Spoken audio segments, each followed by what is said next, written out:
Molotov avait été condamné pour contrefaçon à hauteur de 7 millions d'euros.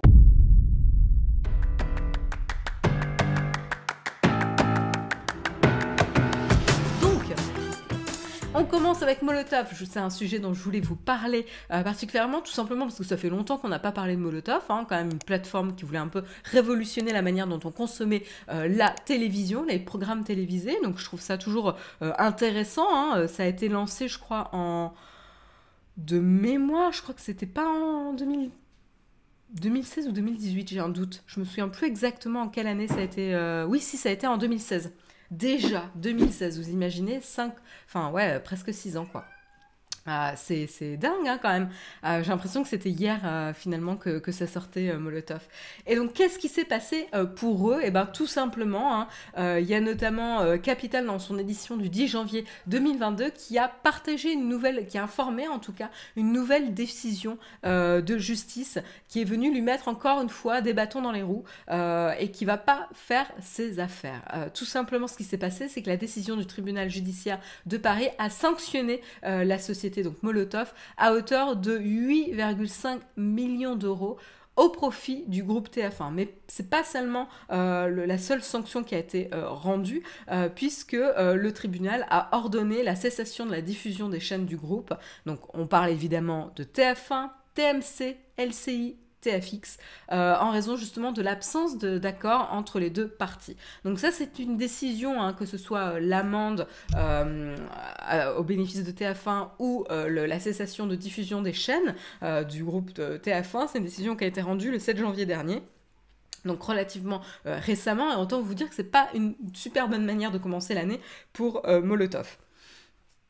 Alors, juste pour la petite histoire, TF1 à l'époque avait quand même accepté une diffusion initiale sur le Molotov entre 2015 jusqu'à mi-2019. Et ensuite, il aurait fallu évidemment un accord prolongeant cette première autorisation, mais l'accord n'est jamais venu. Alors, ça, pour ceux qui avaient suivi, ça vous rappelle peut-être l'histoire avec M6. Alors, ceux qui ne s'en souviennent pas, j'en profite pour en parler. Qu'est-ce qui s'est passé avec M6? Eh bien, tout simplement, c'était au mois de décembre. Donc, autant vous dire que c'est un deuxième coup dur en l'espace de 2 mois seulement, même pas. Donc, qu'est-ce qui s'était passé? C'est que en décembre, Molotov avait été condamné pour contrefaçon à hauteur de 7 millions d'euros. Donc vous faites le calcul, 8,5 millions plus 7 millions en même pas 2 mois, ça fait mal quand même.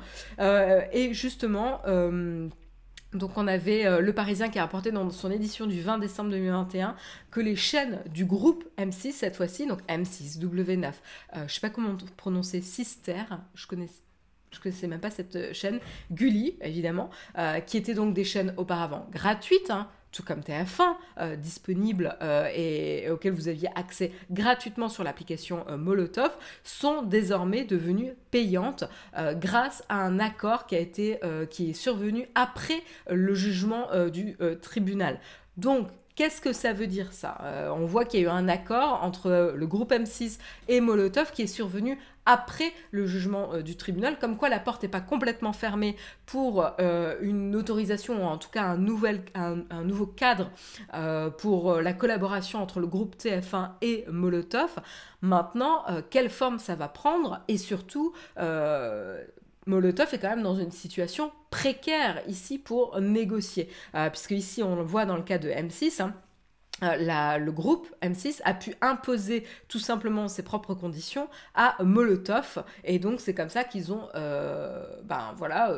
mis les conditions que les chaînes M6 soient derrière le bouquet payant de Molotov. Je crois qu'il est à 9,99 €, quelque chose comme ça par mois, où vous avez accès évidemment aux chaînes du groupe M6, mais à plein d'autres chaînes en HD, d'autres fonctionnalités évidemment dans la formule payante de Molotov. Mais bon, c'est vrai que c'est un petit peu compliqué pour des utilisateurs ou des personnes qui ont l'habitude d'avoir accès gratuitement aux chaînes standards de la télévision française du type M6, TF1 et compagnie, de ensuite, juste pour le confort d'utilisation et de replay, passer sur une formule payante. Donc c'est là où on peut se demander Alors le bouquet de base est à 3,99 €. Merci Nico Blitz pour l'information. Donc en effet, je corrige. Je disais que la première formule était à 9,99 €. Non, absolument pas. Elle est encore moins chère. La première formule, le bouquet de base, comme nous dit Nico Blitz, pardon, est à 3,99 €. Voilà. Mais même à 3,99 €, qui en soi n'est pas forcément cher, mais c'est quand même un prix à payer chaque mois, c'est juste pour un confort de replay. Est-ce que ça va suffire et finalement est-ce que ça va habilement concurrencer les box qui ont souvent ce genre de fonctionnalité? Après, on peut critiquer l'expérience des box, hein, comme quoi ça peut des fois être un peu compliqué d'enregistrer, etc. Puis ça peut être un peu contraignant parce que si vous ne pensez pas à l'enregistrer, vous ne l'avez pas. Alors que finalement sur Molotov, vous pouvez y accéder peut-être plus facilement. Je fais des hypothèses hein, parce que honnêtement, je ne suis pas du tout dans la cible de Molotov. Pourquoi? Parce que j'ai arrêté de regarder la télé quand je suis partie en internat, donc j'avais 15 ans, quoi, 14 ans. Donc autant vous dire que le sevrage de la télé, je l'ai eu très très tôt et qu'en fait, j'ai jamais réussi à y revenir. Je ne comprends pas le principe qu'on m'impose un horaire pour regarder un programme. C'est quelque chose que, voilà, enfin, j'ai trouvé d'autres manières de m'informer ou de me divertir où j'ai le choix, quoi. Même s'il y a un vrai intérêt à avoir des chaînes comme ça en libre service, évidemment. Mais en tout cas, moi, personnellement, ça ne correspond plus à mon usage.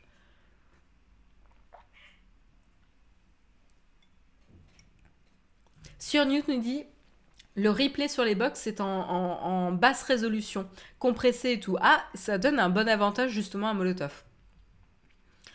On va continuer à regarder sur des plateformes parallèles qui impliquent un téléchargement pour être tranquille alors. Meditating Sloth, oui, c'est soit ça va pénaliser la télé, parce qu'il y a ça aussi hein, qu'il faut pas oublier, c'est que la télé est quand même en perte de vitesse. Alors, ça reste quand même le moyen de divertissement accessible au plus grand nombre, faut pas se leurrer, mais on sent déjà quand même que la télévision est en perte de vitesse, et en fait de ne pas s'adapter ou répondre aux besoins d'usage des personnes comme vous et moi, ben en fait, c'est de se détourner, en fait, se laisser dépasser finalement par la technologie.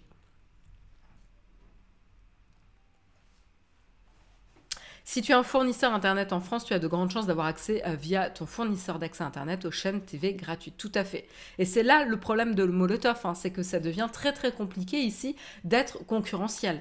Donc pour l'instant en tout cas, il n'y a pas d'accord en vue hein, pour TF1. Donc voilà, c'est vraiment un second échec en tout cas que se prend en pleine face Molotov.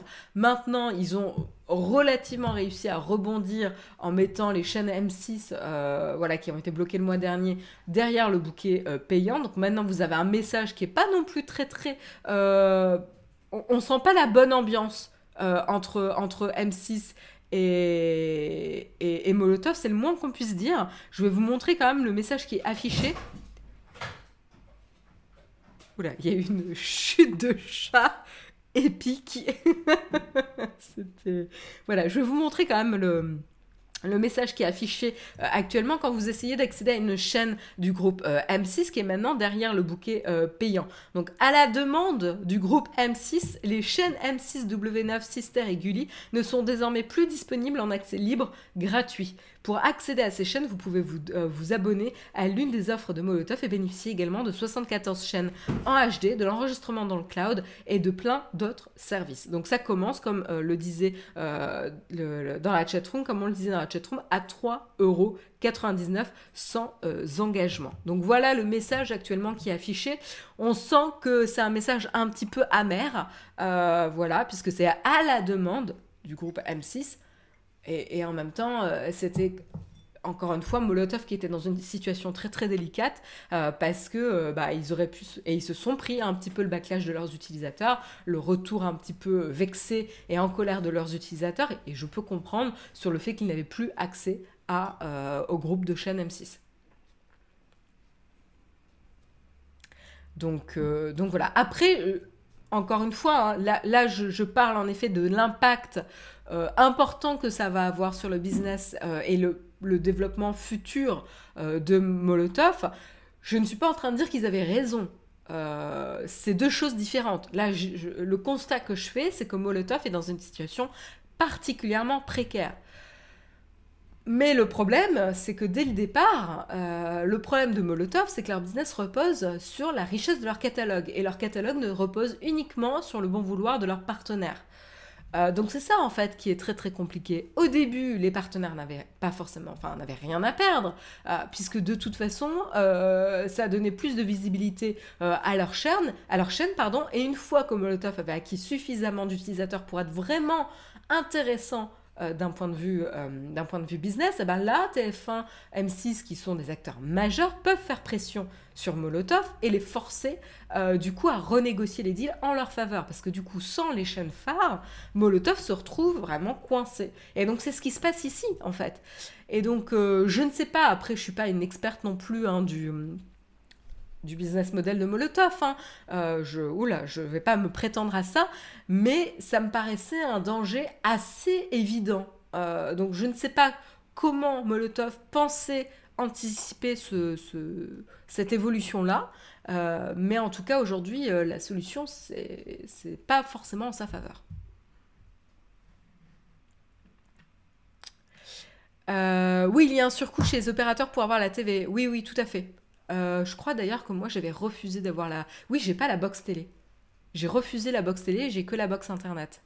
Parce que je voulais pas d'abord payer les frais de location de la box télé, etc. Après, tous les abonnements sont pas super parce que vous pouvez pas tout le temps découpler l'offre d'abonnement télé d'internet et donc vous pouvez juste retirer les frais de location de la box télé, je crois. Je crois que moi c'est ce que j'avais fait. J'étais pas hyper contente, mais bon, j'aime mieux que rien. Bref. Cette situation conflictuelle n'est-elle pas tout simplement liée à la vente de Molotov au groupe américain? Je ne sais pas, je connais pas les détails en effet. Je suis pas au courant d'ailleurs, je pense que j'ai raté la vente de Molotov au groupe américain, tiens. J'ai l'impression. Tu sais quel groupe c'est? Attends, je regarde rapidement.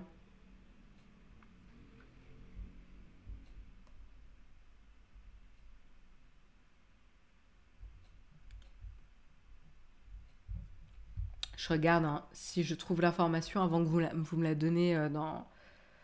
Ouais, Molotov a passé sous pavillon américain pour 164,3 millions d'euros. C'était le 12 novembre 2021, donc il y a quelques mois. Hop, hop, hop. Donc, Fubo TV, a priori. Voilà, par le groupe américain Fubo TV. Bah, tu vois, j'avais même raté cette information. Merci beaucoup pour l'info. Alors après, je pense pas que ce soit forcément lié à ça, parce que le genre de pression du groupe M6 et du groupe TF1, ça courait depuis des années. Donc non, je pense pas que ce soit lié à ça. C'est juste que de toute façon, les litiges, ça prend plusieurs années. À être résolu.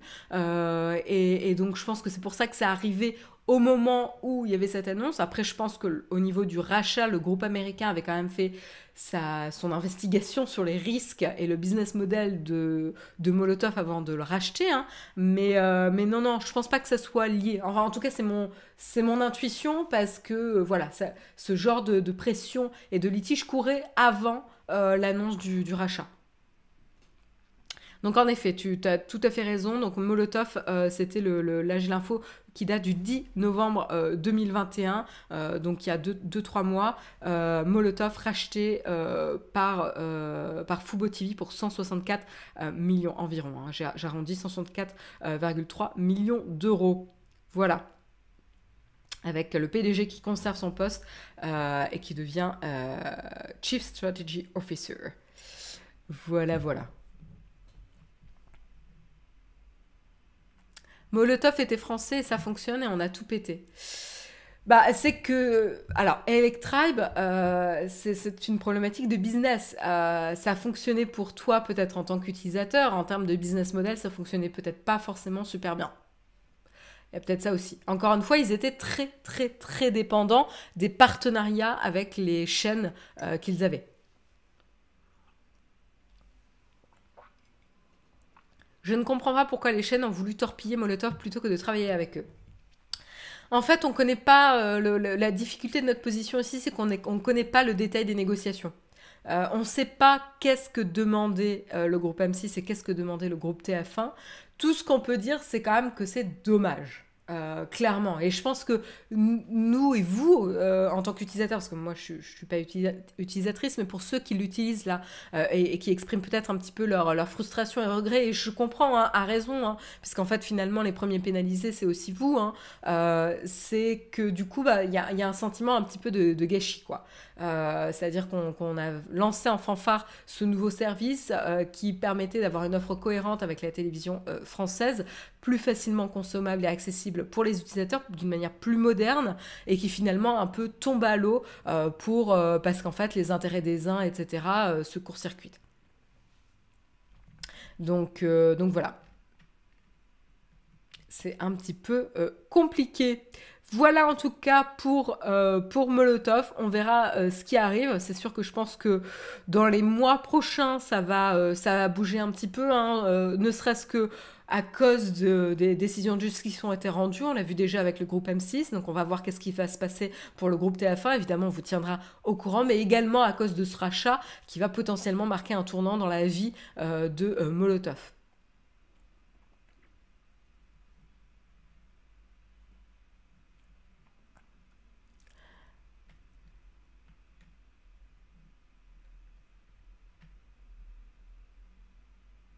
Alors, je regarde un petit peu vos commentaires.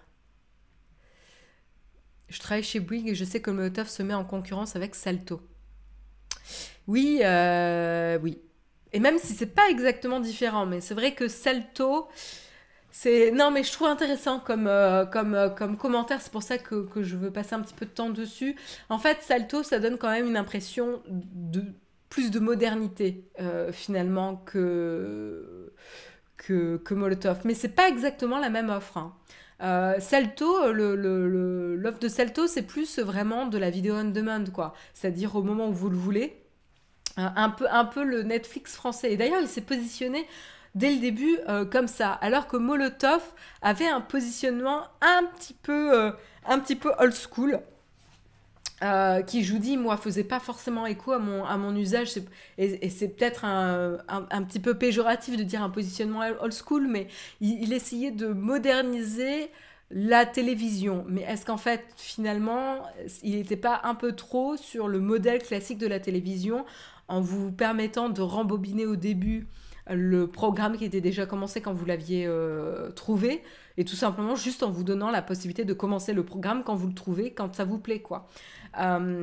Et je trouve qu'il n'était pas assez innovant et ancré peut-être dans les nouveaux usages d'aujourd'hui. Et c'est peut-être ça, hein, et c'est vrai que je me verrais beaucoup plus utiliser Salto que Molotov. De toute façon, j'ai jamais compris comment utiliser Molotov, c'est trop compliqué pour moi. Et puis en plus, ça fonctionne en chaîne. Et comme je vous le disais, comme je regarde pas la télé depuis des années, le fonctionnement par chaîne, je ne le comprends pas, en fait. Moi, je fonctionne par programme, par contenu, pas par chaîne. Euh, et c'est vrai que c'est un peu particulier au programme peut-être audiovisuel pour moi, parce que quand je réfléchis aux publications, je vais avoir quand même des publications préférées. Notamment dans la tech ou dans l'actualité, etc., que je vais privilégier. Donc j'ai quand même cette notion d'agrégation de contenu auquel je vais faire confiance. Ce que j'ai pas forcément eu peut-être avec les chaînes. J'essaie d'analyser un petit peu mon usage en live. Mais c'est un peu compliqué. Molotov est ultra galère sur portable et ma mère l'utilise beaucoup, c'est son usage. Mais voilà, en fait, c'est intéressant parce qu'en fait, on a vraiment deux positionnements un peu différents. C'est-à-dire que Molotov va faciliter la consommation de la télé pour ceux qui consomment la télé. Et Salto va faciliter la consommation de programmes peut-être un peu plus français, même s'il n'y a pas que des programmes français, attention. Au grand public, voilà. Et donc, du coup, va peut-être s'affranchir de certaines contraintes de la télévision pour proposer une consommation un peu plus moderne. Mais du coup, ça répond pas forcément à la même cible aussi.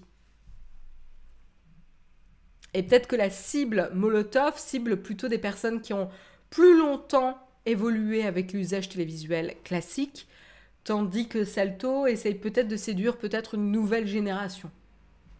Avec le type de consommation on demand qu'on a assez répandu aujourd'hui.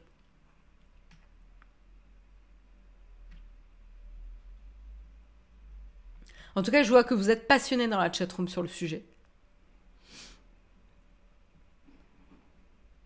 Molotov compliqué, vraiment, c'est super simple Molotov. Bah comme quoi, tu vois sur Newt. Non mais je dis compliqué quand pour des personnes qui ne regardent pas la télé, voilà, et qui doivent revenir dans un schéma traditionnel de télé. Bref, je pense que je m'y retrouve pas non plus en termes de programme, hein, tout simplement, hein. Mais voilà.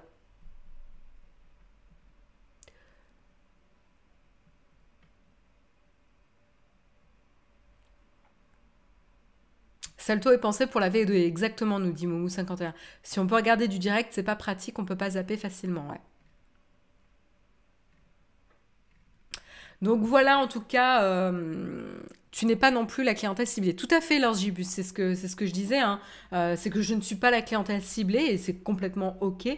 Mais du coup, en termes de part de marché, je suis moins optimiste pour Molotov que je ne le suis peut-être pour Salto. Parce que Molotov est calqué sur un modèle qui prend un peu du plomb dans l'aile. Ce modèle de chaîne traditionnelle qui séduit de moins en moins la jeune génération. Le but, ça veut pas dire non plus si on fait pas partie de la jeune génération, du coup on n'est pas intéressant. C'est juste que c'est une réalité, c'est que les usages évoluent et en fait si on ne répond pas à l'évolution des usages, et ben on va être abandonné en fait. Et c'est ce qui menace un peu les chaînes traditionnelles, mais surtout Molotov ici suite à la débâcle avec les groupes TF1 et M6. À voir. On va pas enterrer de manière précoce Molotov. On vous tiendra évidemment au courant des développements dans le futur.